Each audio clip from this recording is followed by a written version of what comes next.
And welcome to another exciting episode of the Click Nation's Comic Book Chronicles. Where's the da-dun? Oh, I've got expectations now. Yeah, you know I'll be waiting for that. I'm your host, Tim DLGG, and I'm joined by my sound man to my technical left on the screen, Agent_70 on Twitter.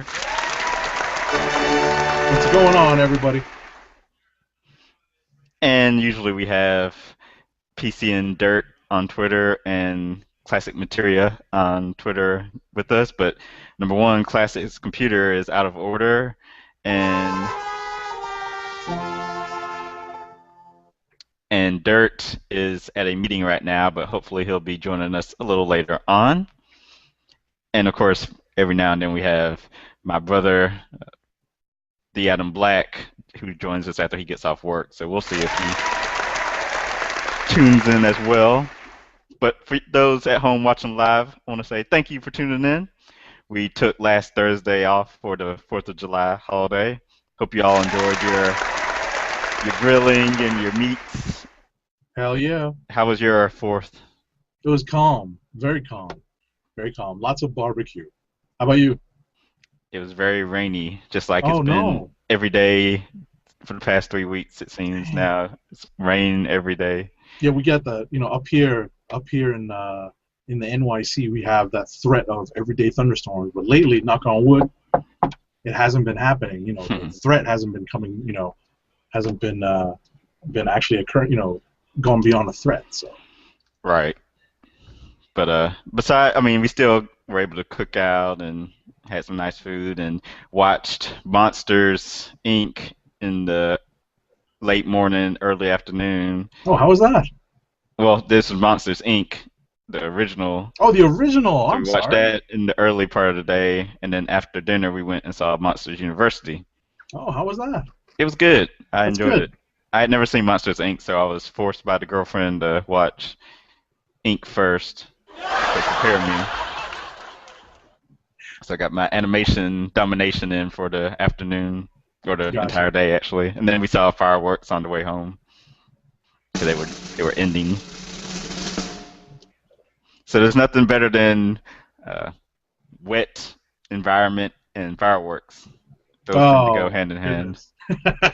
Because we thought they were going to be canceled, but I guess it was dry enough where they were able They to can let them fire them loose. off. Yeah. Sounds good. So that's how that went. So now the part of the program where I start plugging some social media accounts and websites where you can reach us at. First off, go to theclicknation.com where you can find previous episodes of the Comic Book Chronicles, previous episodes of the Click Nation podcast, which there hasn't been any in a long time, but hopefully we'll change that once Summer everyone's hiatus. summer hiatus. There you go. Once everyone's work schedules start vibing better. Follow the Twitter account at theclicknation. Like us on Facebook at facebook.com/theclicknation. Subscribe to the YouTube channel, youtube.com/theclicknation. Find us on Google Plus. Just search for The Click Nation to find the page, and also find the Click Nation community to join the community and join in on the discussion. On iTunes and Stitcher Radio, just search for The Click Nation. And if you ever have any email or you want to send email for any comments you want to have read on future shows, send that on over to theclicknation@gmail.com. And shout outs to comicrelated.com for also hosting our various comic book related podcasts. Just go to comicrelated.com. They have a whole slew of podcasts on their podcasting network, they call it. And check out Dirt's website, popculturenetwork.com. And of course, follow at agent_70 on Twitter. And you see my Twitter up on the screen, so I don't need to call it out to you unless you're listening to the audio version at home, which will be uploaded later on. So in that case, I'm at TimDOGG98. Come on, Google Plus, fix that toolbox so we can put sounds back into the toolbox. Sound and pictures up at the same time. That's right. Trying to bring some multitasking to the podcasting world here. Google doesn't want to cooperate. But in any event, let's get to talking about some of the news from it's 2 weeks now since we missed last week. We'll try to hopefully not miss anything. First up, Image last week while we were away, Image had their Image Expo where they announced a slew of books that would be coming in the following months and into the new year. I don't have a link open right now, but I know they had Rick Remender has 2 new comics coming out for Image. I think Matt Fraction announced some stuff. Let's see what we can find online while we're got the show going here. Yeah, you got me. I was trying to cover my typing tracks by killing the mic for a second. But I read a couple of news stories, and there's some exciting things going on with Image and some creator-owned stuff. It looks like I believe Steve Epting is following Ed Brubaker to a creator-owned title at Image, if I'm not mistaken. Kirkman did, I think, made an announcement that there's a big story arc in The Walking Dead coming up. That's, I guess, an all-out war. I guess the latest all-out war in the Walking Dead universe. JMS, J. Michael Straczynski's got his continuing line of books that he's promoting, and there's a whole lot of stuff going on here. Let's see. Let's look at the rest of this news recap. Okay, I'm trying to see what we got here.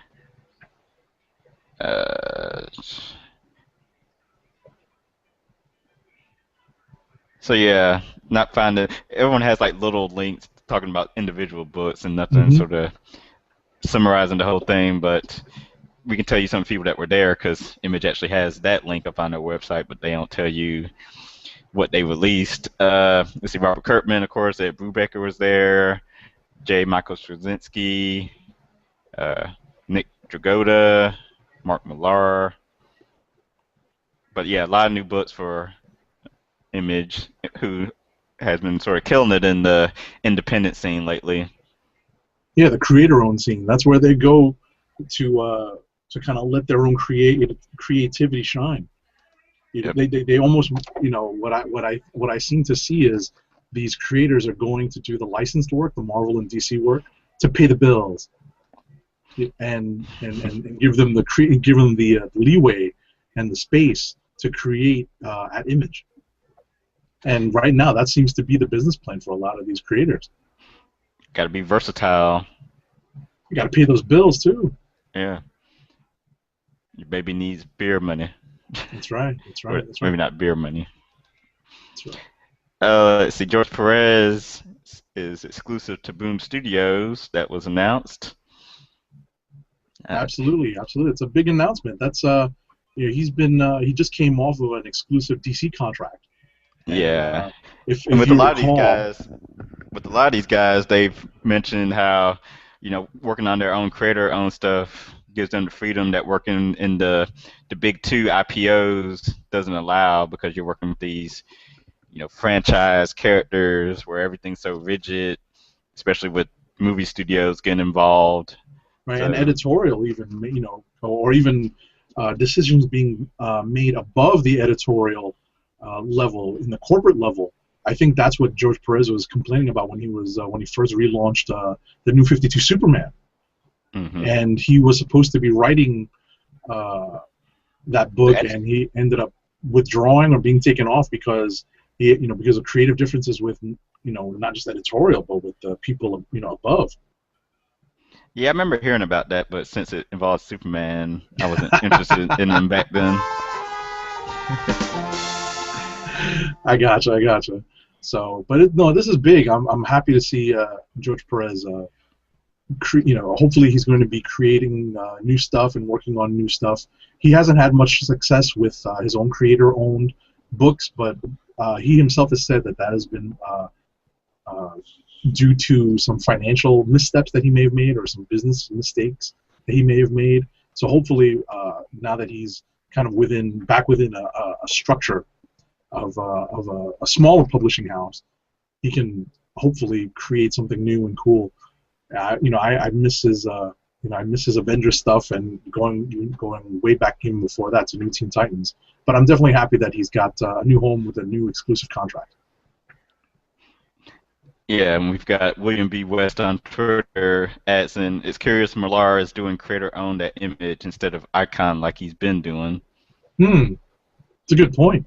Yeah, because he took his the much hyped Jupiter's Legacy to Image. Maybe they gave him some nice deal an offer that he couldn't say no to. But it's probably just a bigger cut of the pie, maybe with the licensing. There's got to be there has to be some sort of difference between the Icon licensing deal to do your creator-owned publishing and the Image licensing deal. So, there has to be some sort of difference, for Millar to choose basically one over the other. Right. Let's see what else we got. News. You were mentioning before the show started about some digital first announcements. Yes, Marvel's announced this past week a program called Share Your Universe, and my understanding is that, and I believe that this Wednesday, no surprise here. I haven't been to the comic book store yet, but this Wednesday they put out a Share Your Universe freebie, a giveaway to kind of detail the program. It's designed to link the Disney XD cartoons and the movies that have come out to the publishing side, and also it's supposed to be my understanding. It's my understanding that you're supposed to be able to help share your books using this. That whole announcement from one user to another. Yeah.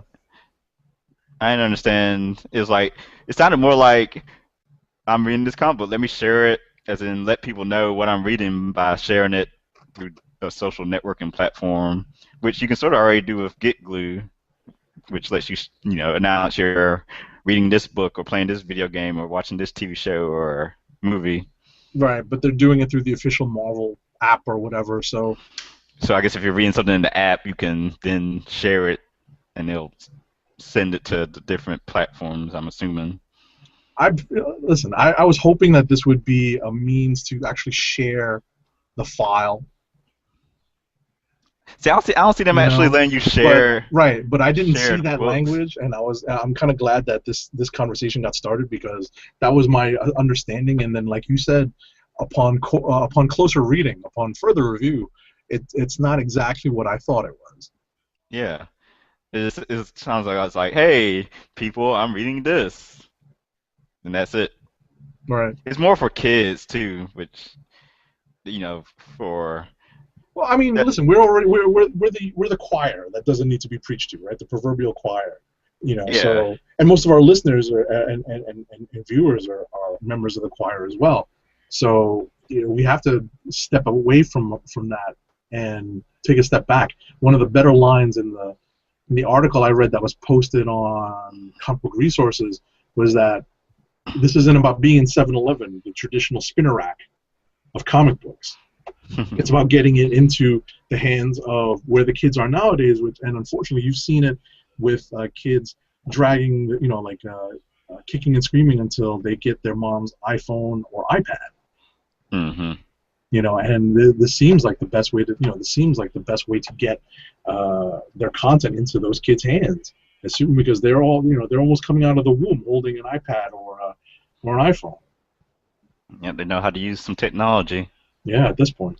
So it seems like a good idea. I want to see what the execution is going to be like.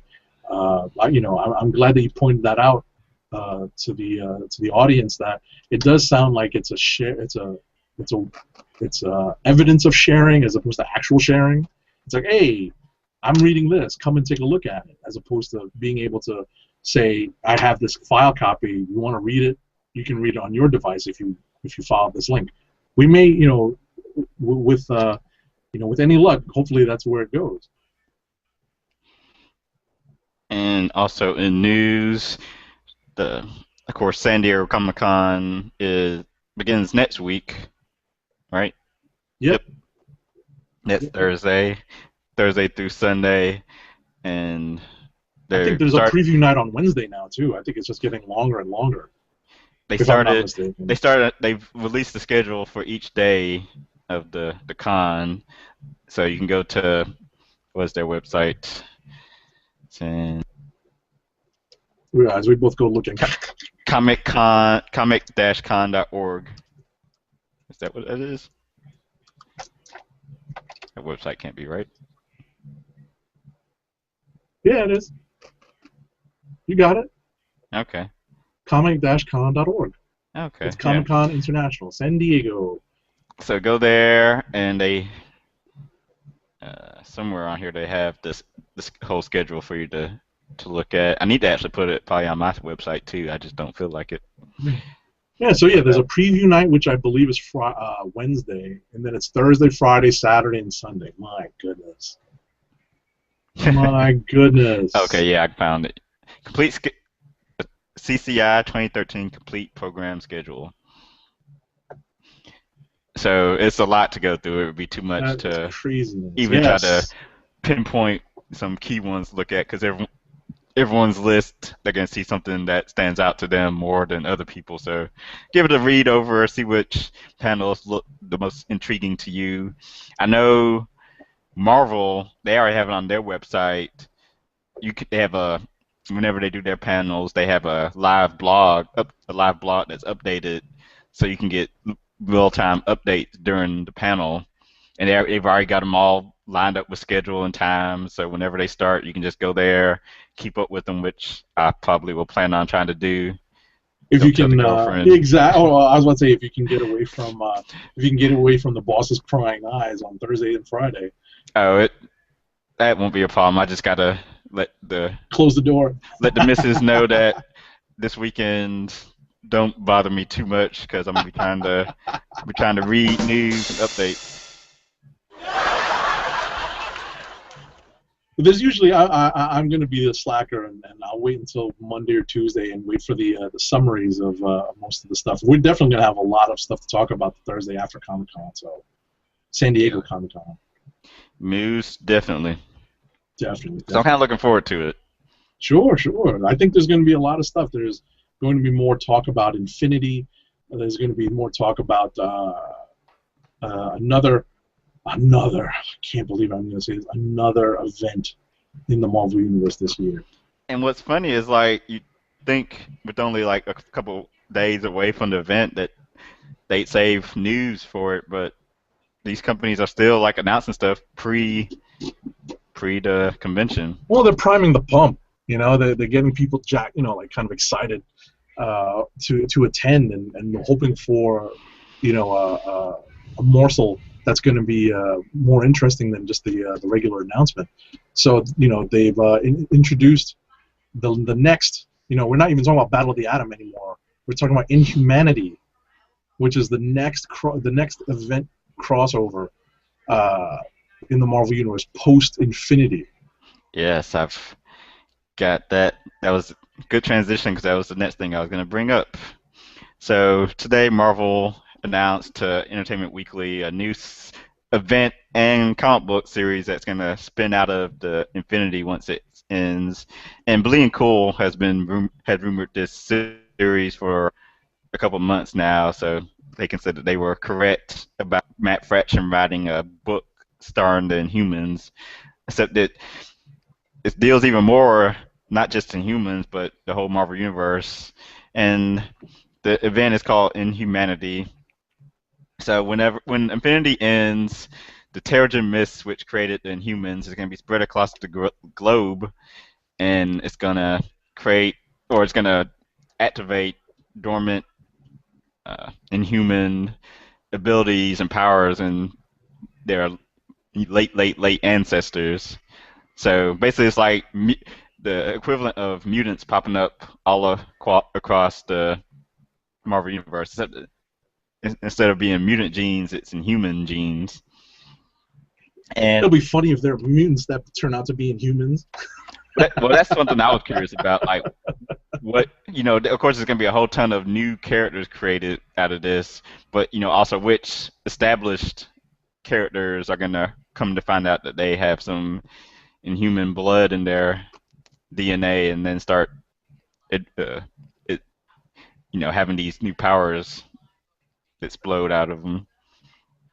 Sure. And I went on a nice little Twitter rant earlier today when once this news was announced. I don't know if I feel so much about ranting about it now, but maybe once I get talking about it, I will. But Uh-oh. here's my gripe. Here comes the gripe. Okay, so Marvel did their no more mutants, and they dramatically reduced the number of mutants in the Marvel universe to under 200. 198. Then once they finally start coming back from that after Avengers vs. X-Men, and new mutants are being, created.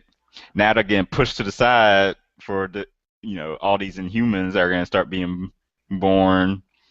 So it's like, once again, Marvel pushing the X-Men aside, because they already pushed them aside once when they, pushed Avengers to be the most, the The poster boy, flagship. the flagship title and franchise in the universe. I'm used to the X-Men being number one. Damn it, I'm a kid of the '90s, back when it was all X-Men, and you only Hey, I had remember Avengers that. and Avengers West Coast. It's funny. But yeah, so once again, it's just Marvel's way of devaluing the mutants, Well, and they're of going to course, have their own event and before that. and of course, trying to piggyback on the whole Game of Thrones hysteria going along in the world today, because basically they're going to split once this book gets started, they're going to split the Inhuman family into different. Well, they're going to split the family into different families, quote unquote, like the Game of Thrones does, and Right. like each family will be in different parts of the world, and there'll be warring families, yada yada yada. So so people at home, if you're watching live, let us know what your thoughts are by leaving a comment somehow on. If you're watching on Google Plus, you can leave it there, or you can tweet me at TimDOGG98. I'll read the tweets on the air. But You can Agent tweet Seven, me too at agent_70. yes, let us know. But what's your thoughts firsthand? I'm. It seems to me like this is, like you said, another way to create new characters. It's just it's it's a driving force behind creating new characters. The Terrigen Mists have been used before. I remember post M Day, I believe, Quicksilver stole the Terrigen Mist to try to restart his own powers, or I don't even remember how that all ended up working out. But it sounds like an interesting way to reinvigorate the Inhumans, because they haven't been very prominent, even with Black Bolt kind of being reintroduced in the New Avengers and the Illuminati. Mhm. The other characters in the Inhumans really haven't seen much light of day for a long time, so it's kind of nice to see them come back to the forefront. What I wanted to mention that the teaser image that was in Oh Entertainment yes. Weekly for the crossover had some kind of interesting characters in it. Let's discuss this. So the image. Oh yeah. While we're talking about this, so the image is drawn by the exclusive promo image is drawn by Steve McNiven, Right. and we've got various characters on here. Some that stand out is a Spider-Man in his original Classic duds, blue yes. and red. So not sure who that is under the mask. And in the background, you have a Nightcrawler teleporting. Yes. Now, He's who is that? currently Dun, dead dun, right now. dun. Wait, where's the drama? Yeah. Don't forget you got the sound That's effects to right. No, I'm use. looking for the drama one specifically. There you go. Yeah. And we've got the now Marvel Universe Angela, who we're told is very important. Don't know why, but she's important, people. We've got Winter Soldier, who of course is going to be starring in a movie near the end of the year. Comes out a month before this comes out, I believe. And we have Wolverine in a new outfit, Yet another new outfit. and which I pointed out earlier today on Twitter, is an outfit that fully covers his body, so his arms aren't, his forearms aren't exposed anymore.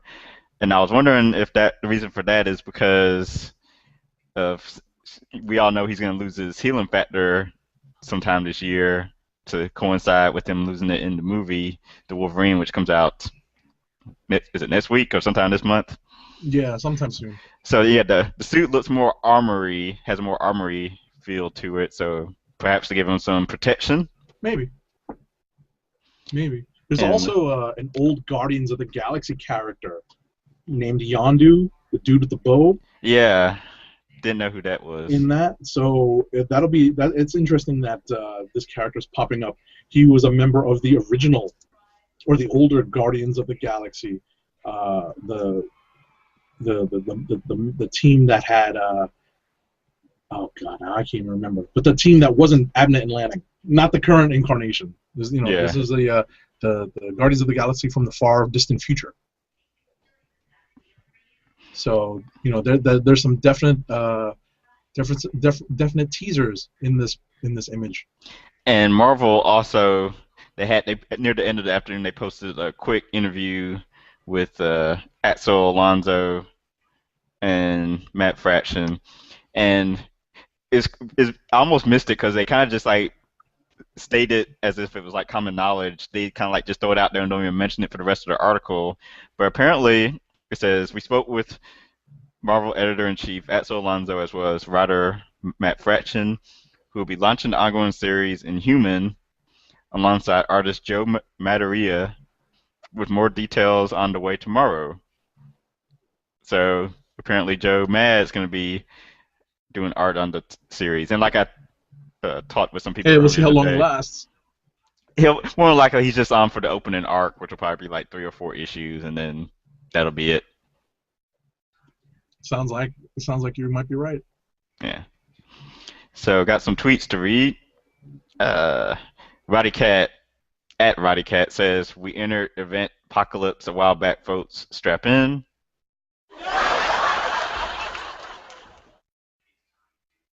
And at Dork Geekus says DC and Marvel will push me to become a solely Dark Horse and Image guy with the constant crossovers.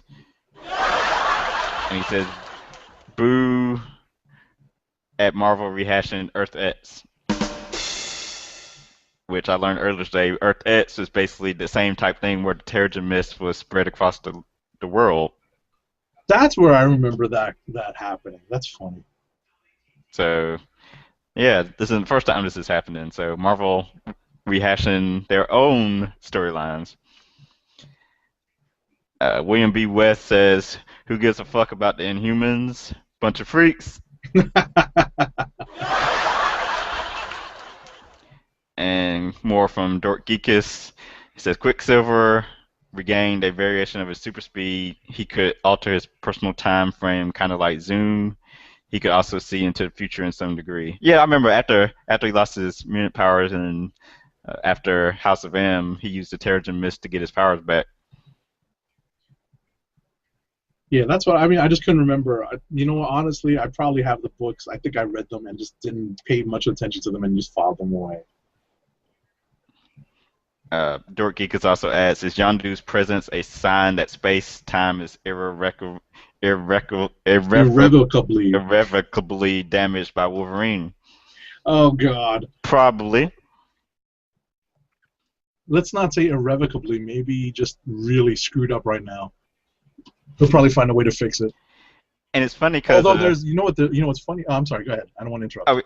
I was just gonna say real quickly that it's funny because Marvel released their October solicits today, which I sort of scoured over. Usually I just like kind of read them and look at the cool picture covers. Nice transition. But some of them actually stood out to me because I wanted to say, I don't know if you had a chance to look at it. I just popped up Newsarama. They have what we learned from the October 2013 Oh, solicitation. If you want to pull that up, we can go through that. I was looking forward to that one because I like Because they reading the did the reviewing, yeah. yeah, I like their top 10 after every they say, what we learned. I Hmm. actually learned a lot, and I can name like four things I learned without reading their list, but I'll point out the ones and see if they stated the same things I stated. Well, I mean, I know Astonishing is coming to an end. They put that right in the Well, solicitation. they had announced that months ago. They would announce that at the same time that Extreme X-Men and Age of Apocalypse Hmm. were announced, except they ended sooner than this one did. Right. Like at one point, I was like, did they forget that they were canceling this? I guess they just wanted to let Marjorie Liu finish out a couple of story arcs. So, I'm kind of Okay. sad. It's always nice to have a female writer uh, do her thing, and Yeah. it's kind of a shame that that's one less book for a female writer to have a stage to write from. So you got the list up? Yeah. All right, let's do it. Shout outs to Newsarama for doing That's right. this. I'll at you. They did it just for us, people. That's right. Follow along with us on newsarama.com. So if number one is I know New Oh, number Warriors 10. confirmed Yeah. in number 10. Oh yeah, number 10. New Warriors confirmed in Nova. So 2 months ago, 2 months ago in Marvel's August solicitation, an acrostitic hint was hidden in the text description of Nova number 7, which happened to spell out New Warriors, which of course Nova was a member of. So I'll just yeah. read the funny part. So, the solicitation for October's Nova number 9 dropped any pretense as to their inclusion in the series. The events of Infinity have Sam Alexander in over his head, but he's about to get back up from some nice, entertaining wallflowers who, okay, this is exhausting. They're a couple of dudes from the New Warriors. So it looks like some former New Warriors are going to be making an appearance in the Infinity crossover, in the Infinity tie-ins in Nova. And it says, I guess, in some preview images that some preview images came out that showed Justice and Speedball. So Hmm. they're There not you go. even trying to hide it. Alrighty, number 9. Oh, we just talked about this. Astonishing X-Men ends. Yep. It's been going on since '04. That's a 9-year run. Yeah. Yeah, I mean, it served its purpose. There's too many Yeah. X-Men It was books. time. It was time to Yeah. end. Number 8, Astonishing Captain America scheduled. What? Finally.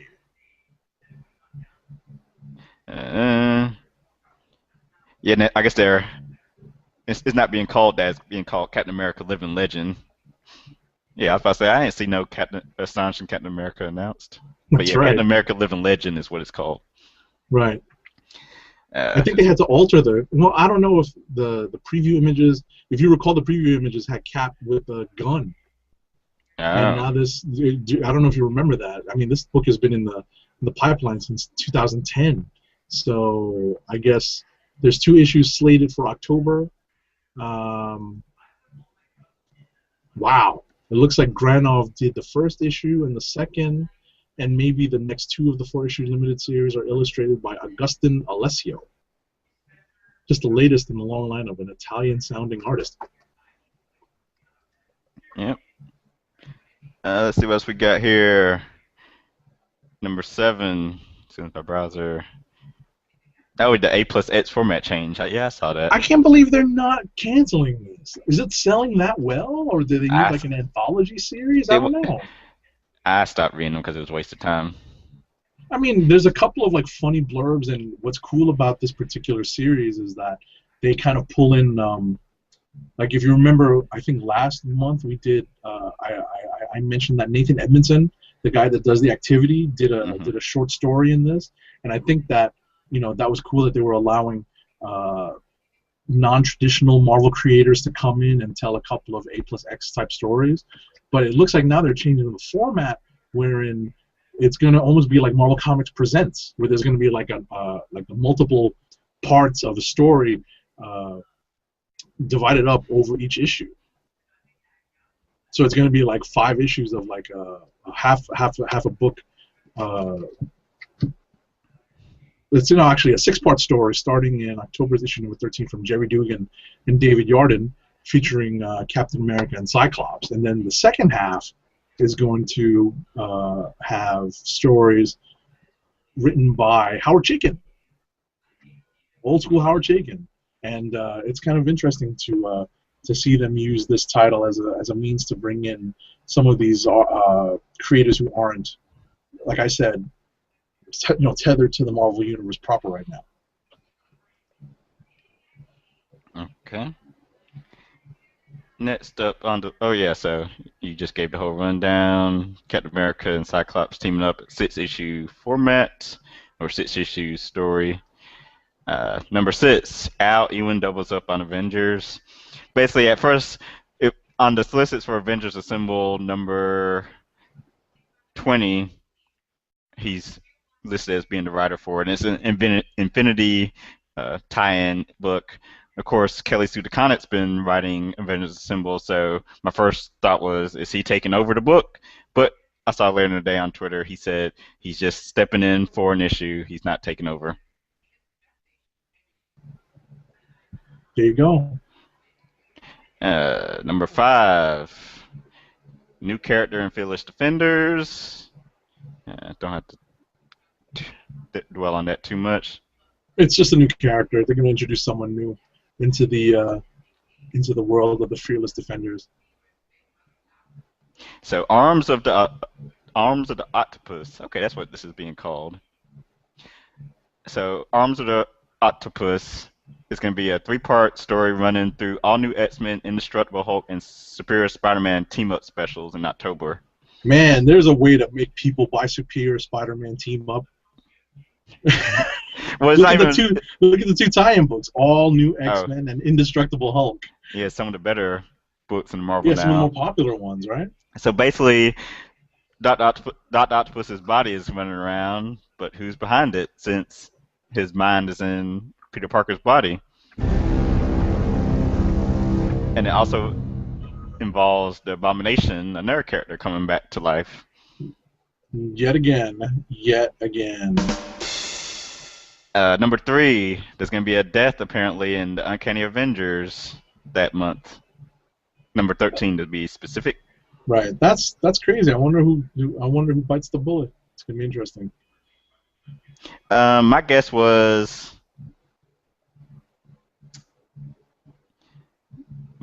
Havoc. Really? It's kind of Because if you read this list, it's like almost every character was listed. Like it lists like so and so is taking on this person. Like Wasp was taking on Grim Reaper, and Scarlet Witch does something that will have ramifications forever. And I don't think it's listed who Havoc was taking on. At first, I thought the person that died would be Sunfire, but I think Sunfire and someone else and Rogue. Are taking on somebody. Right. One of the other Horsemen. So. I thought there's the Apocalypse Twins. Yeah. I don't have the solicits in front of me, but that's what I remember reading. Yeah, you're right. So, no, that's actually not a bad. That's not a bad call. It has to be someone that doesn't have their own book. Listen, if it's Wonder Man, it wouldn't be the first time. Yeah, if it's not Havoc, it's Wonder Man. There you go. I think you got even odds. Although I'd be disappointed if they kill Havoc off. Havoc would be like a martyr. Yeah, but I'd rather just see Wonder Man get killed again. Number 2, more big Superior Spider-Man happenings. You see, now this preview image got me, hating on Spidey Ock even more. The viewers can, even the listeners can click over and look at the preview image for this Superior Spider-Man number 19. And both of these, this 19, I guess, is the end of the story with Spider-Man 2099 and what happens with that. Oh, maybe it's issue 20 that this image comes from. The one with Black Cat? Yeah. Yeah, that's 20. Yeah. Man, this guy is living out every nerd's fantasy. Yeah, and I've been screaming for the longest that Black Cat needed to be featured more, so. There you go, here she is. Yeah. Let's see. And number one, Yeah, number one is what is it? what is Oh yeah, what is Cataclysm? Yeah, I saw that. I was like, yep. Cataclysm? So after Age of Ultron, of course, there's going to be a Hunger four-part series dealing with Galactus being in the Ultimate Universe. And once that ends, uh, there's a Cataclysm 0.1 issue solicited for October. What is that going to be? It's classified, so we don't know. That's right. And possibly relevant, there's no issue of Ultimate Comics Oh, Ultimate solicited for October. cue ominous music. Uh-oh. There we go. So there's some happenings going on in the fall, kids. Boys and girls, there's going to be some stuff happening with the Ultimate Universe. We shall see what happens at the end of the Hunger, and see what Cataclysm is. Yeah. So got some feedback. Dork Geeka says he lost faith in Joe Mad after Battle Chasers. I think as long as you put him on just a 3 or 4 issue run, he can do that. But don't Well, expect him to be an ongoing artist for a yeah. series. I mean, I think if he's dedicated, I think he'll be into it. Like you said, he probably will only last maybe 3 or 4 issues tops. He did do a decent job on the Spidey team. What was the title of the Spidey team up book before it Avenging. became Avenging Spider-Man? Yes, thank you. He did a decent job on those first few issues of Avenging Spider-Man. So hopefully, he'll come in and do his Joe Mad thing, sell some books, and we'll see where that goes. It'll be Let's, his style is going to be kind of weird to see with the Inhumans. let's see. William B. West says they can't kill Havoc again. It took forever for him to come back last time. He says, "Got to be Wonder Man since the end of Bendis' run was all about Wonder Man's redemption." I'd buy that. Yeah, that's what I thought too. Uh, and he also asks, "Are any Ultimate books scheduled? Spidey, X-Men." I know that Ultimate Spider-Man was in the October Solicits. solicits, so there's that. And Dork Geeka says it would be funny if the Spider Slayer was in Doctor Octopus after his recent encounter with Spock. Yeah. And says, "Why don't they kill Wolverine? It would throw off the fans by killing off a character in a recent movie." Actually, because it's been rumored that Wolverine is going to die sometime within the next year anyway, so I don't think it's going to happen in Uncanny Avengers. That's just me, though. I wouldn't be surprised. I wouldn't be surprised if they do that. They're going to do it in a big event. It just like you said, it won't be an Uncanny Avengers. Yeah. So that's what we learned from Marvel's solicits. Good reading. Now, since we missed last week's books, we're going to try to... Oh, there's one. I'm sorry, Tim. Are we moving on real quick? I just wanted to mention one last bit of news. Go for it. Marvel has let everyone know that there's a short film called Agent Carter that they're going to debut at San Diego Comic-Con, and it's going to be included. It looks like included with the Iron Man 3 Blu-ray when it comes out in September.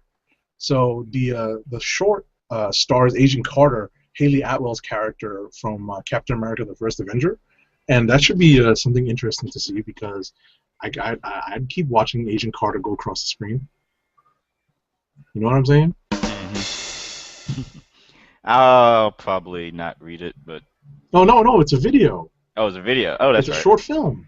It's like that, what was it? That short film that came with the Avengers Blu-ray. Yeah. So it might be worth watching, especially since it might, it'll show what happens to her between the first Captain America and the second Captain America movie. Dope. Okay, so now we can move on to books.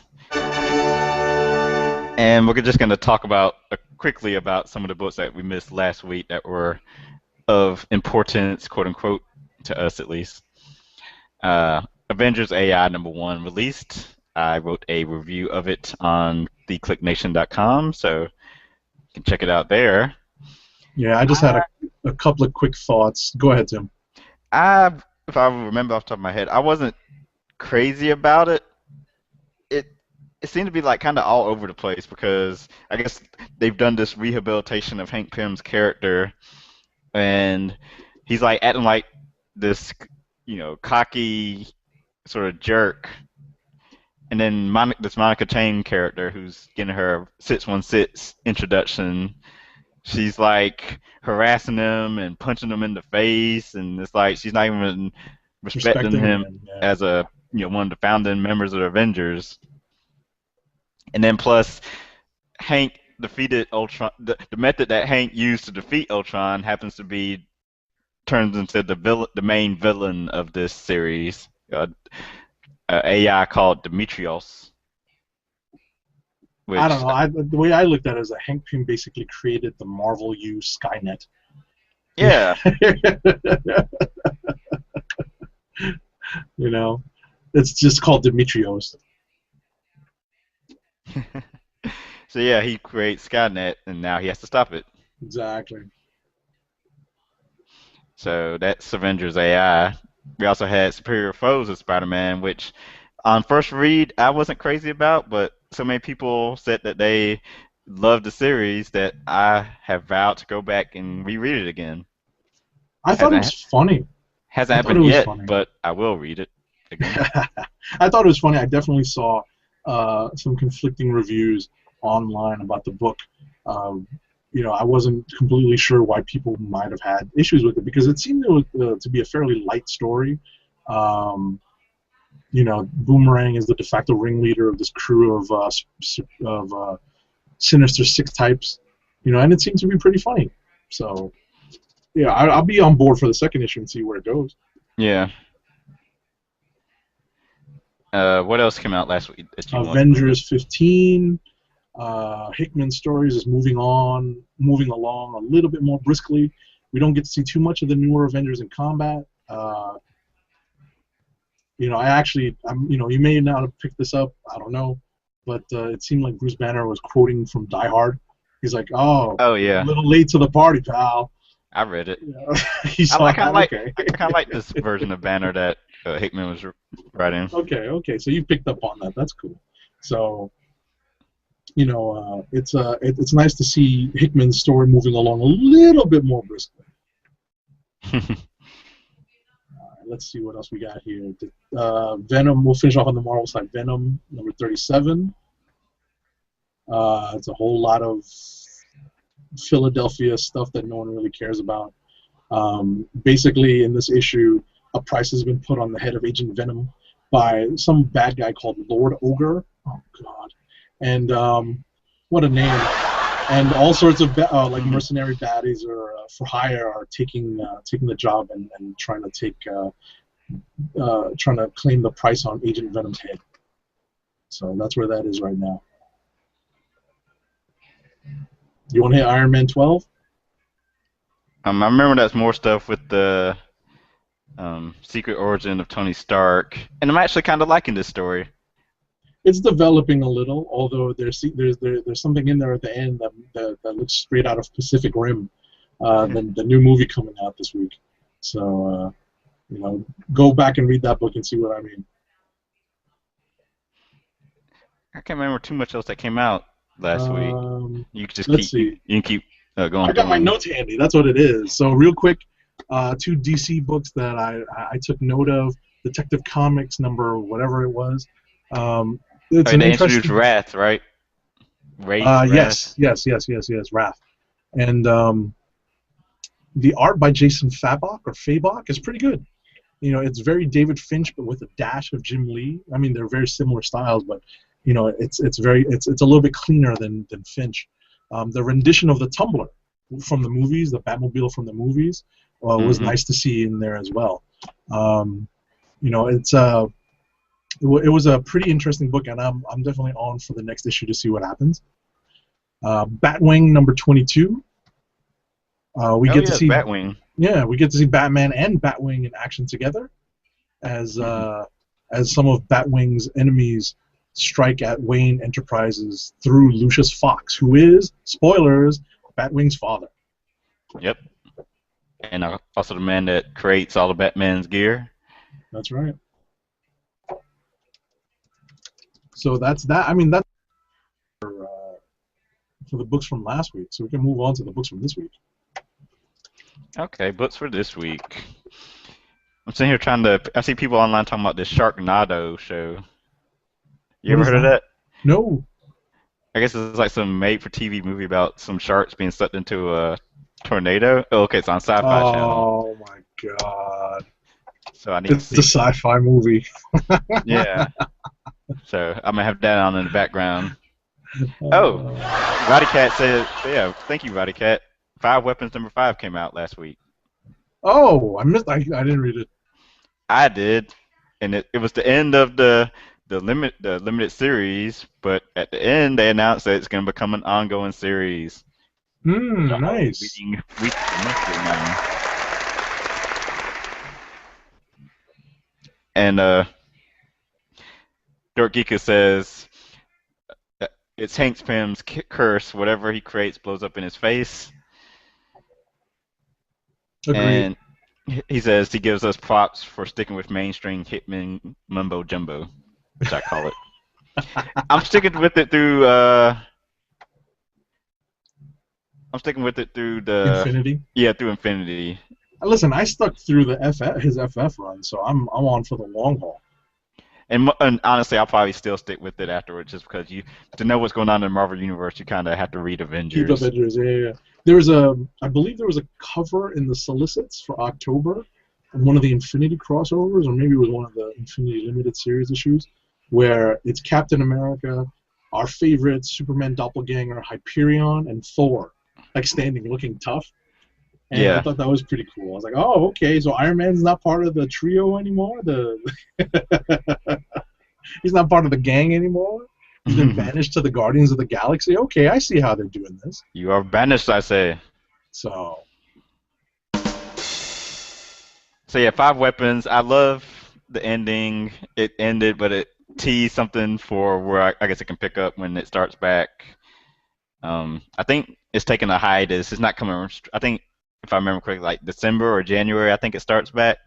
oh, to get some books in the can so that they can put them out on a timely basis. Okay. Yeah. So got some time.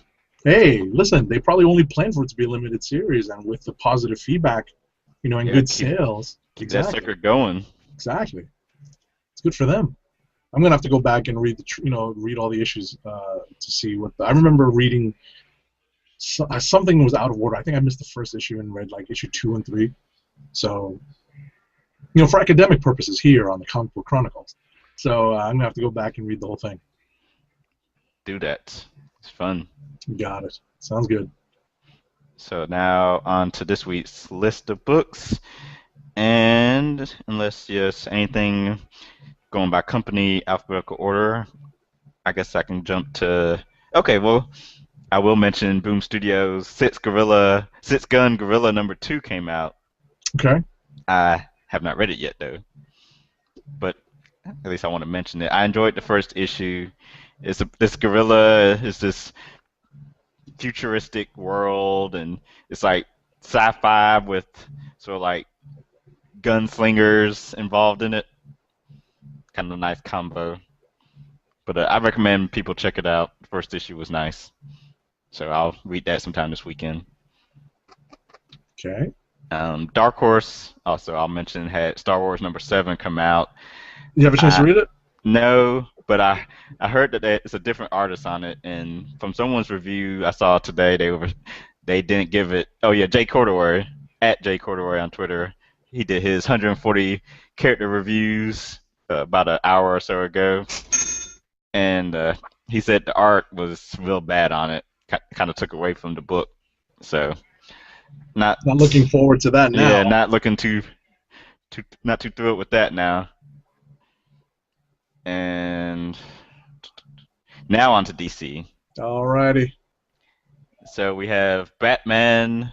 Well, actually, Oh no, Batgirl or Astro oh City. no, Astro City. Oh. I picked up Astro City this week to read, and I am absolutely on board with Kurt Busiek and Brent Anderson doing this series again.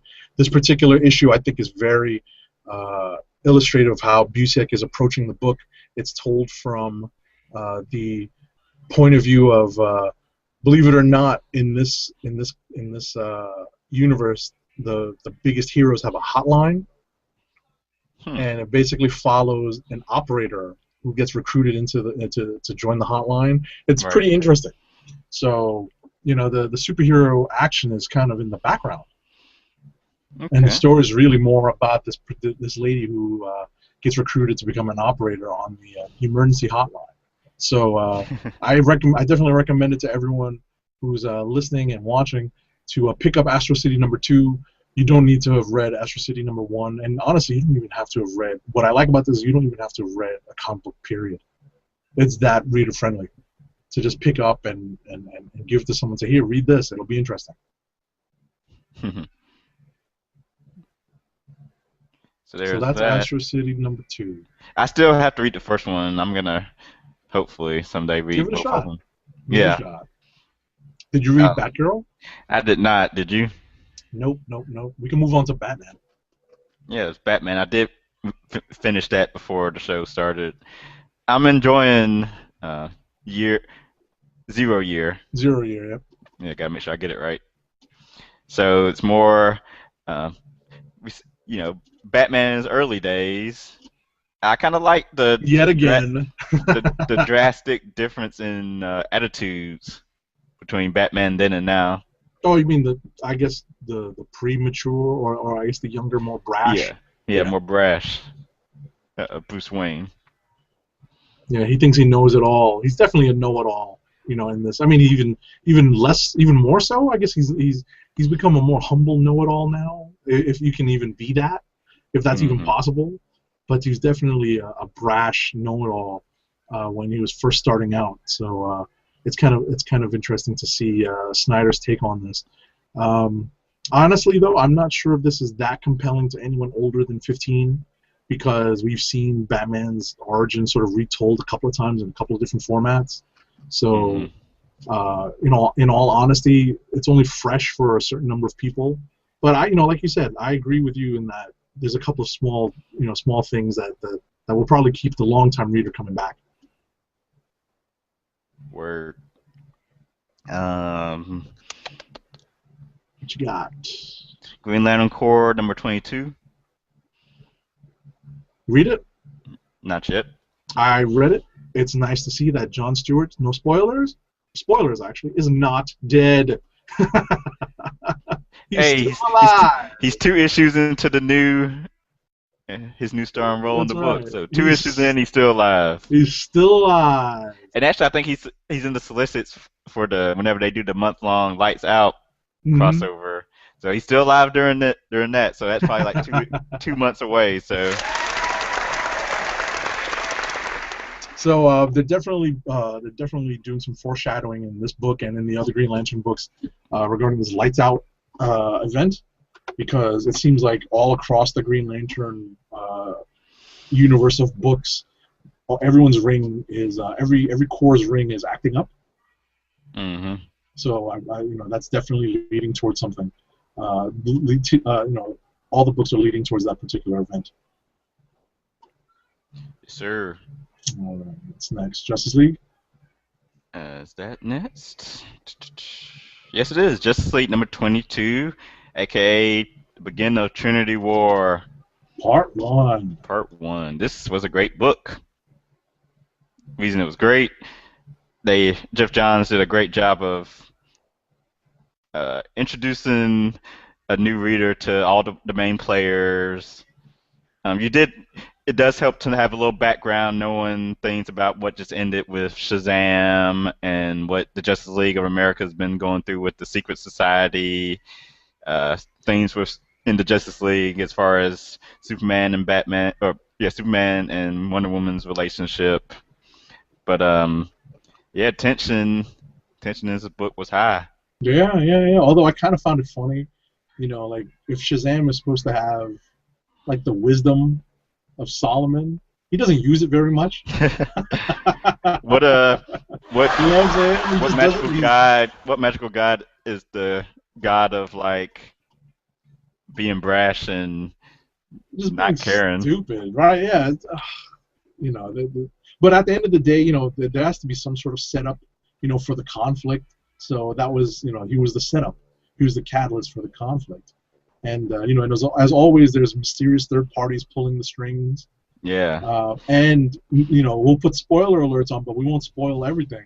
Somebody does get whacked in Yep. this issue, Which kicks off the war. basically. Basically. So check And that it's not out. the only time, that this particular character's powers go a little wonky this week. Cue We'll ominous get to music. that. Exactly.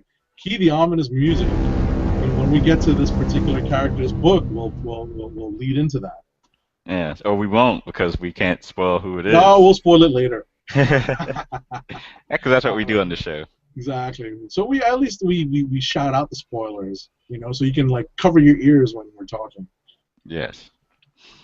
And of course, Trinity War 2 or Trinity War will continue next week with Justice League of America and Justice League Dark. I think both come out next week.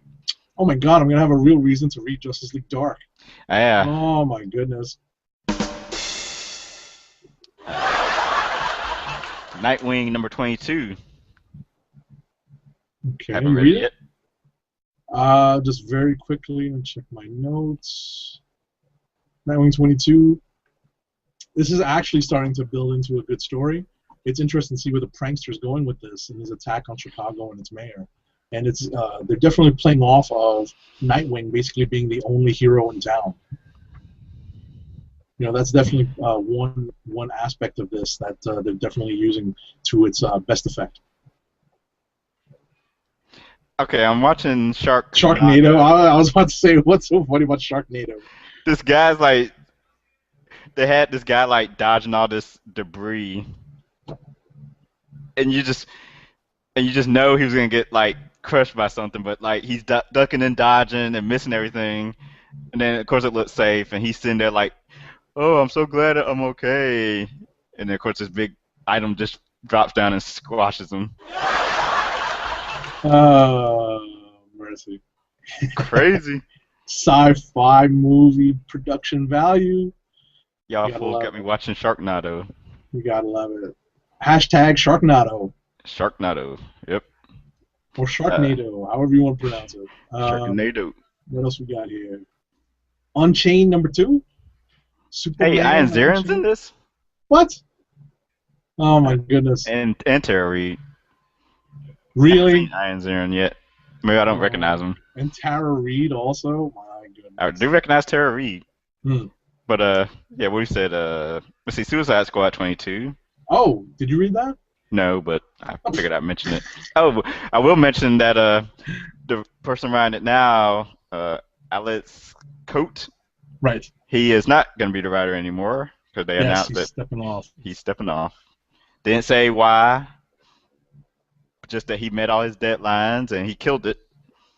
So leave that Oh, up to. actually, I did. I skimmed this. I made a note. Believe it or not, I made a note. This is No? it. This is my review in one sentence. An interesting read about characters most people care very little about. So it was definitely interesting. I don't recall very much about it. I must have read it, late before going to bed, and I didn't have much energy to type out a review. But it definitely was interesting, and I give LS. It's LS, right? Not Alex. Oh, LS Alex Cott. Coat. Yeah, LS Coat. Some credit for making it entertaining. All right. So what do we got? And yeah, Superman Unchained number 2. I read that before the show. All right, go ahead. I mean it was fine. I didn't realize the bald-headed character at the beginning of the issue was Lex, Yes, just because I guess I'm not trained to read Superman books and then obviously look for Lex Luthor. but here's the thing, and I'm gonna call Jim Lee out on this.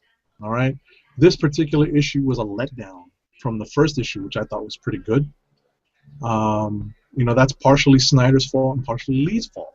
I thought Jim Lee's art in this seemed loose with a lot of spots, and Lex Luthor almost shot for shot. Looks a lot like Professor Xavier did in the old uh, X-Men books in the Hmm. early '90s. In these panels, and I definitely see Jim Lee trying to find a face for Luthor. And I'm trying to remember what his Luthor looked like when he was doing Superman with Brian Azzarello, a few years back. He definitely had a decent Superman run, and I don't recall if Luthor was in that, but I don't recall him being so, just like you, being so kind of kind of hard to differentiate, kind of hard to pick up that was Luthor. Yeah. And we also have a guest appearance by another hero in the DC universe, Right. and that's about it. Yeah. So I was kind of let down by this book. I thought it could have been a lot better. The first issue, kind of raised my expectations, and I was disappointed in this book. Uh-oh, is it going back to me in just a regular old Superman book that I don't Very feel like quickly. reading? Very quickly. We'll see. We'll see. We'll see how that first arc finishes up. Right. Yes, definitely. We always at least read the first arcs, or try to. Okay, that's about it for DC. Um, I just want to mention some stuff from some other companies as I go through. Dynamite had Black Bat #3, Miss Fury #4. It was a Oh, big week for Dynamite. yeah, they could have had their Shadow and Green Hornet team up book. Dark Knights #1 came out. Yeah, a lot of stuff out, and I just did not have a chance to take a look at any of it. Me either. So sorry, Dynamite. Hopefully, we'll be able to pick up some of your books and review them for academic purposes. Yes. IDW doesn't really look like anything that would jump out at me. Image Comics had a couple of things. 235. America's Got Powers #6 of 7. Read neither. I was about to say, have you read any of that America's Got Powers? It looked interesting, but since it's like already almost over, I was just like, eh. I see Wait Brian for the Hitch is drawing trade. it. Brian Yeah, Hitch I'll is wait for drawing it. the I was like, trade. oh, Yeah, I'll okay. wait for the series to come out and then read it as a whole and see how that goes. I just wanted to mention I did read Godzilla #13, which is the last issue in that particular series. It was, typical of any final issue in Godzilla, series. Godzilla wins. No spoilers. No spoilers. So moving on. Yes. Uh, East of West #4. Haven't read it yet, but I'm sure it's more Hickman mumbo jumbo. Except on the independent circuit. I still don't really know what's going on in this book, except that the four horsemen are involved, and it's like a Wild Western type future thing. I don't know. I'll give it a read maybe when all. Is it a 4-issue limited series? It doesn't. Yeah. It doesn't Does say. it say? I thought it was a limited series, but maybe it's an ongoing because they don't have Oh, the. it was 8 issues or something like that. They I don't don't have the know. of whatever. Like Right. America's Got Powers says 6 of 7. Right. Oh, Ghosted #1 came out. I know people were making a big deal about that. You didn't read it? Mm-mm. I got to get to that. What were they saying? What kind of big deal were they making? I mean, they kind of, people kind of always make a big deal out of #1 issues for Image when they come out. It's about some guy that I think he's broken out. He's in prison. I might be totally wrong because I might not have read this correctly earlier today, but it's like a guy in jail and he's taken out of jail to help do something with ghosts. He can catch ghosts, I think. Dun, dun, dun, dun, dun, dun. Okay. Ghostbusters. I'm probably wrong. Someone feel free to let me know. I could just look it up now, but I don't feel like it. It's okay. We got Shelter other stuff to do. #1 came out. Any news about that one? I noticed the #1's I coming. did the preview thing for it, but I honestly don't remember anything about it. Okay. And Walking Dead #112 came out. Gotcha. Not the R&B group 112, but just issue. Ah! Thank you. There you go. On the Marvel side, we had Astonishing X-Men #64. I read this. It's I guess it's part of Marjorie Liu's next to last or last arc. I'm not sure. I'm not sure which, but it's kind of interesting to see a souped up, powered up Iceman basically holding the world hostage with ice. He basically takes on Thor in this issue and fights him to a standstill. Basically, he wins. It's kind of Iceman does? interesting. Yeah, Hmm. yeah. Interesting. So it's definitely interesting. And like I said before, I'm definitely disappointed that Marjorie Liu is not going to have this particular platform to write from again. I hope she finds something else to write in the mainstream that'll keep my interest. So there's that. About Avengers Arena number 12. Did you read this, Tim? Yes, I did. So Oh, it looks like we both have something to say about this. all the people that there's Iron Aaron. Come on, you guys. Make sure He's just got tweet out darker hair there. now. Tweet out there hashtag there goes Iron Ziering. Uh,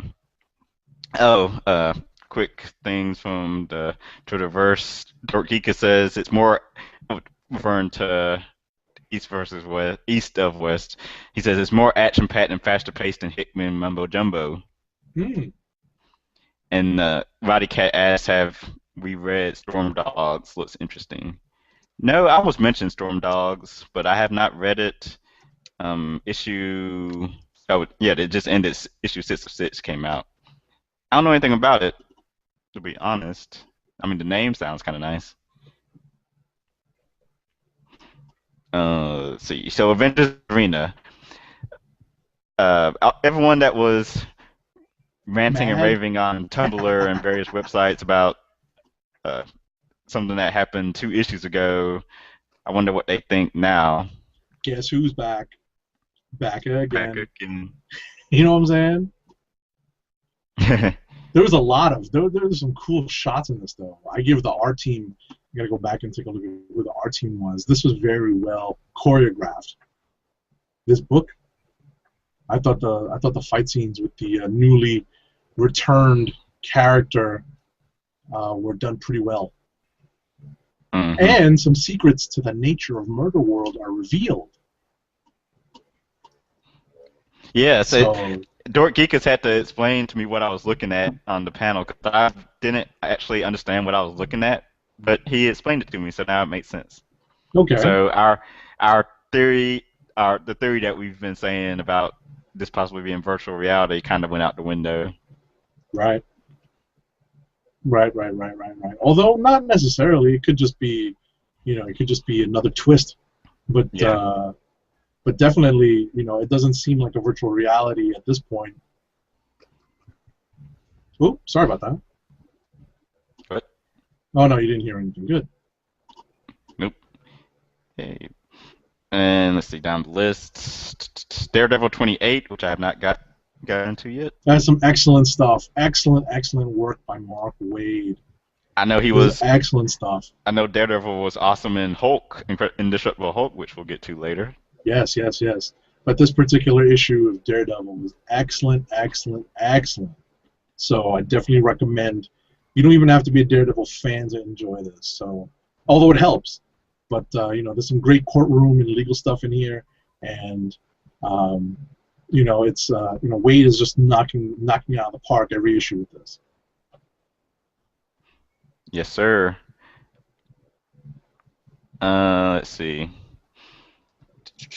Make sure I got all my tweets. Yep. Daredevil, Fearless Defenders number 6. Good issue. Oh, you read it? Yes, I did. Okay. Something happens. I won't spoil it. Yeah, Character something meets their happens. demise, Okay. and I guess people will be outraged. I'm not sure. I'm hoping to have a review for this maybe by Friday. Okay.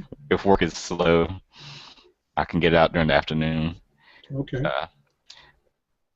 The book's moving along kind of nice. This seemed like the end of its opening arc, and maybe like I mean, it's still gonna be the same story. It seemed like there's like a greater arc. Yeah, like this first part is over now. Now it's like in Mhm. a transition into the next whatever phase of its Gotcha. life form. Gotcha. Hawkeye number 12. Awesome book I enjoyed this again. issue. What's that? I Oh, enjoyed you this got. issue. Oh, this issue is great. You know, Yes. what's cool about this issue is that it filled in a few bits of knowledge. You know, a few gaps in the reader's knowledge from the Pizza Dog issue. Mm-hmm. You know, it revolves around Barney Barton, Hawkeye's brother, and if you pull out the Pizza Dog issue, there's definitely a couple of bits in there where But you were scenes from Pizza Dog in this issue? yep, where you see, oh, that was, where Barney was actually in the Pizza Dog issue, you just didn't realize it. Yeah, that's It was what I very thought. cool. It was very cool. But I didn't want to go and pull out the last because it came out last week. It seems like, or 2 weeks ago. 2 weeks ago. 2 weeks ago. Yeah, I didn't want to go and pull it to pretty much tell that stuff like was in sync. So Right. You basically, could like definitely tell. stuff was going on at the same time. Yep. So that's Hawkeye number 12, and it had a guest artist, Francisco Francovilli. Yeah, and I think we're going to be seeing more and more of this guy. I was making a joke before about the latest in a long line of like Italian sounding artists at Marvel, and it seems Mm-hmm. like we're going to be seeing more of this Francovilli guy on other books. And you will because he's going to be doing a guest stint on Guardians of the Galaxy, which we found out in the October solicits. There you go. Yes, sir. Okay, what do we got next? Up next is Indestructible Hulk number 10, guest starring Daredevil, the Man Without Fear. More Mark Waid goodness. This was the end of arc, and now like this time traveling story is about to take place. Yeah, I'm kind of apprehensive. I trust Wade. I'm apprehensive about time travel again. Hmm. But this particular issue was like you said, it was a great finish to the crossover with Daredevil. Um, he also explains that there really is something up Banner's sleeve that will be exposed if Shield ever crosses him, and I thought that was, that kind of piqued my interest. I was like, oh, I wonder what that could be, you know. So that was pretty I like cool. Mateo Scalero's art. I'm a fan of his. It's good. It's good. He's consistent. He definitely got a great style, and it's very consistent across the pages. So, um, he's definitely an addition to this book, a positive addition. Okay, now let me touch on some tweets real fast. And Dorkika says Kev Walker is an excellent artist. He's on Avengers Arena. Okay. Roddy Cat says the thing that happened in Fearless Defender was a bummer, but kind of an eh.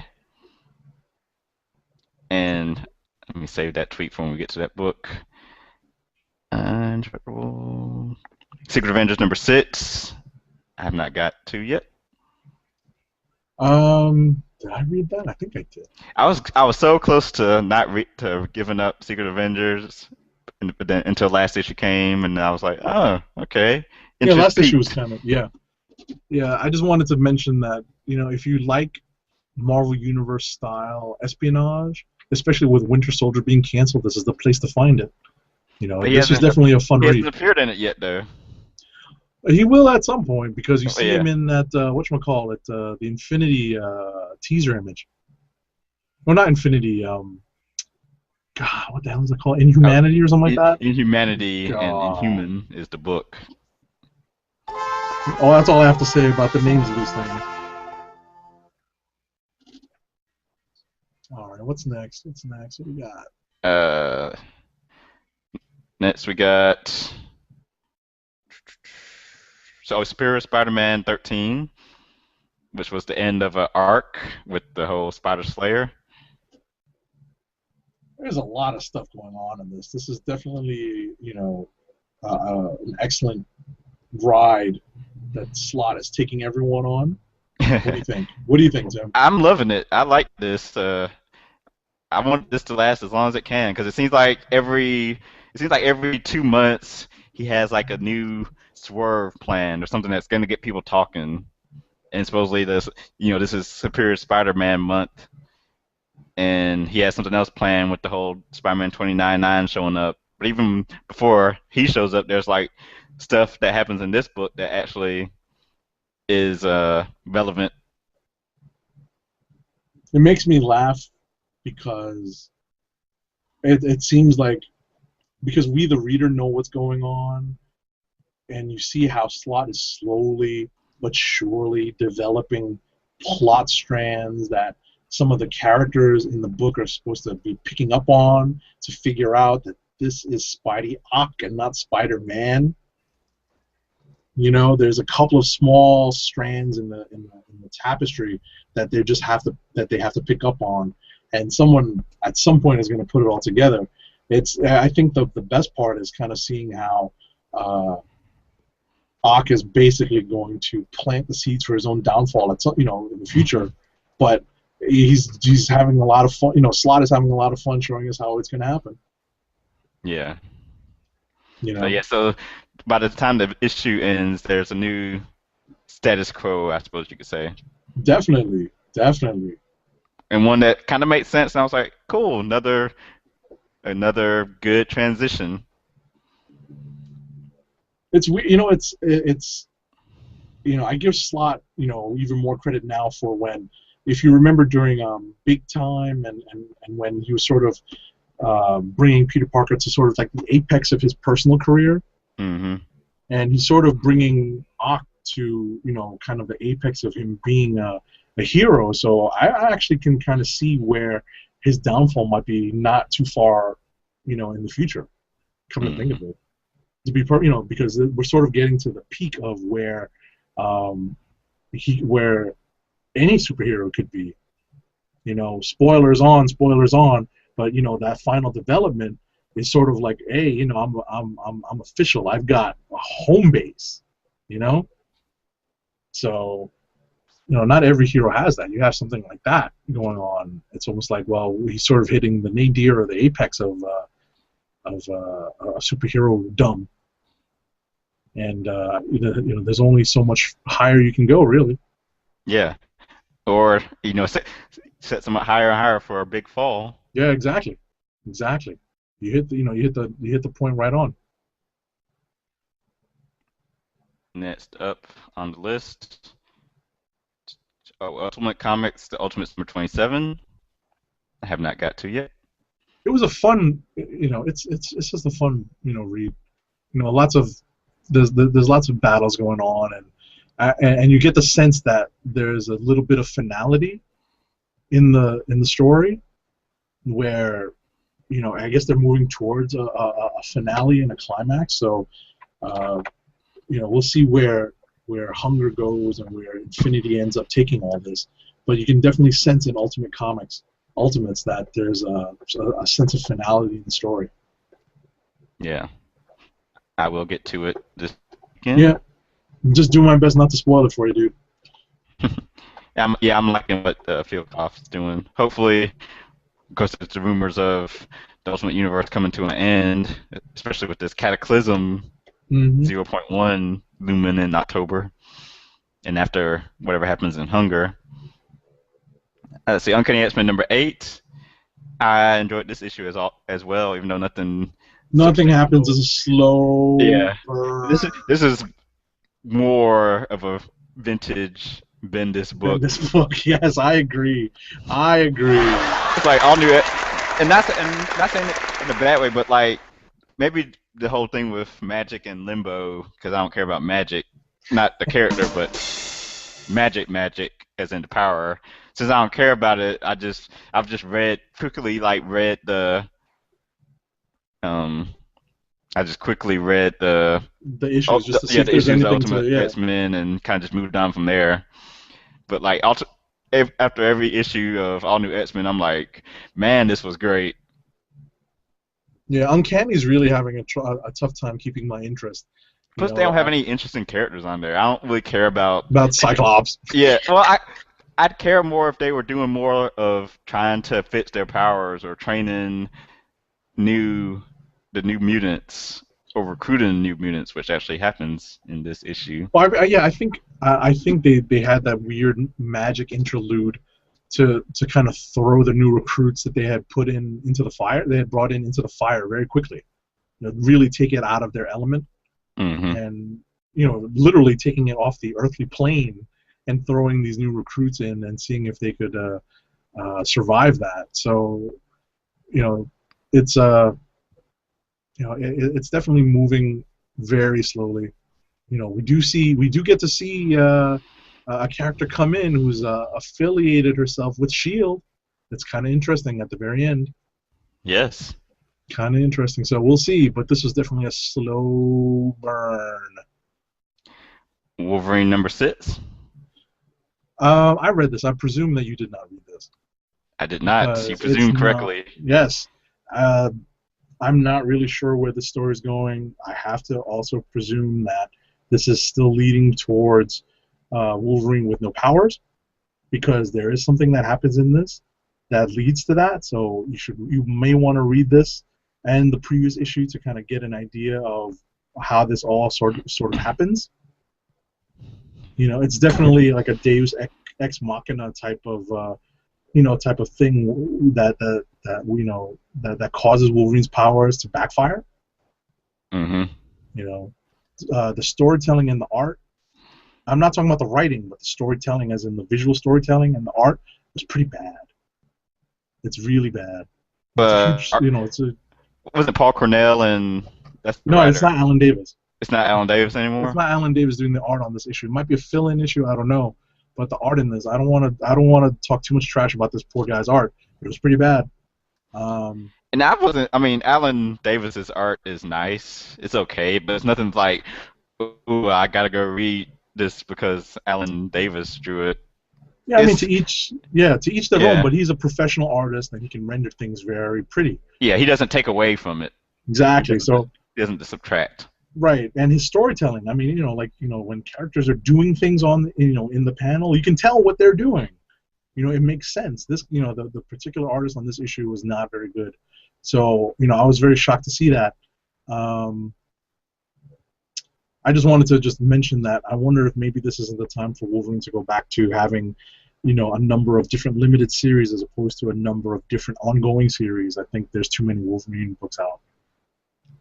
Well, we know the Savage Wolverine is out of continuity, so that doesn't really count. Yeah, but they So he should do really, it as he's got this solo book, and then Wolverine the X-Men, right, and of course wherever his Avengers books he appears in. right. There's only 2. Well, He's you a- put it that way, yeah. Not he's counting. actually not that many books. Not yeah. If you don't count Savage, then you're right. Yeah, that doesn't count. At least I'm not counting it. All right, all right. Point taken. Point taken. Because So after it's gonna reach a point where I'm gonna stop reading Savage. sure, sure. But if you want to see where how they might be starting this whole losing his powers thing, read this issue.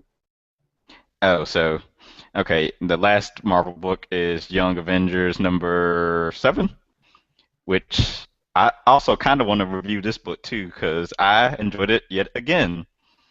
You It, can tell that Gillen and McKelvey are having a lot of fun doing this, right? yeah, their fun wasn't intriguing to me in the beginning Right. because But I now, yeah now maybe it took a while to get into the story, but now I'm invested. yeah, definitely, And definitely. just as Dork Geekus says on Twitter, he says Young Avengers survived his pull-list purge, and it Nice, survived mine too. nice. And the story deals with a 3 month. So 3 months has passed since uh, the team left Earth, and then we had to fill in the story of Speed and uh, guy from Young X-Men, Yeah, I was about to say, well, I forgot his Prodigy. name. Prodigy. There you go.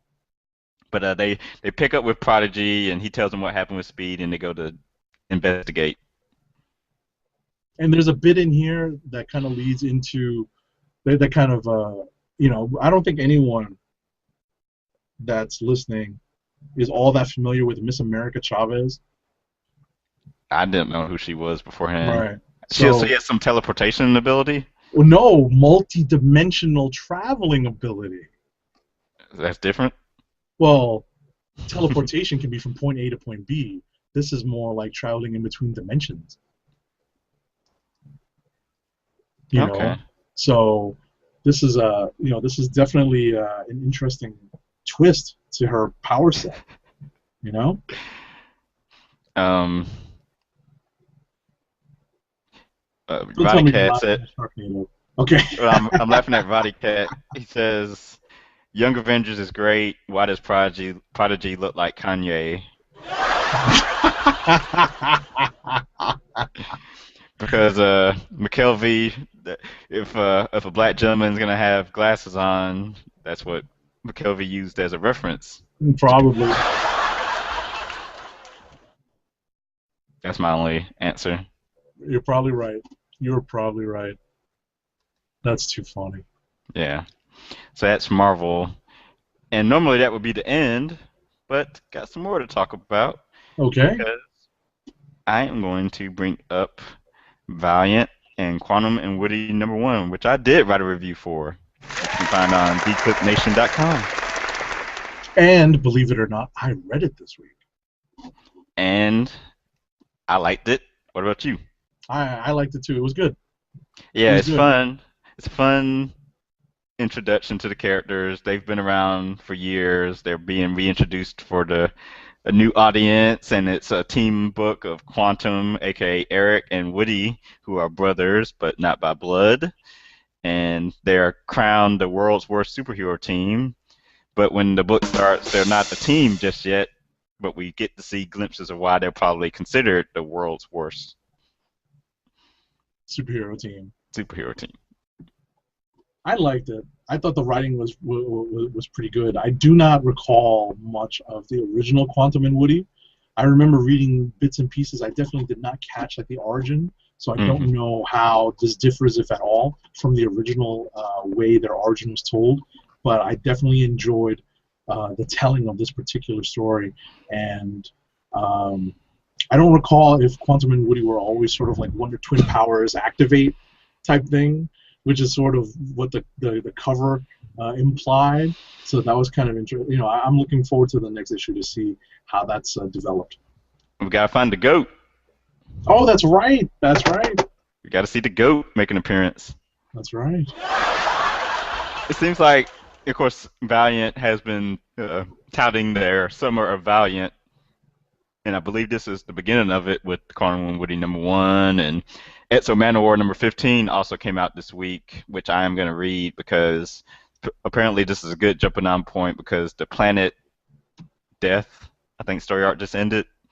I think that's what it was called, Planet Death. So 15 is gonna it guest stars the Eternal Warrior, who is also gonna Okay. get his own ongoing series in a couple of months here from Greg Pak. Okay. And Valiant's been making a lot of announcements. They just added a new editor to their team. Let's see if I can pull up my email to see who that person was. And Archer and Armstrong looks like it's a fun book. And Harbinger War, I think, ended. I think. I can't really remember. But I'm going to Okay. try to read all that at sort of like one time. Yeah. It's kind of It's sad.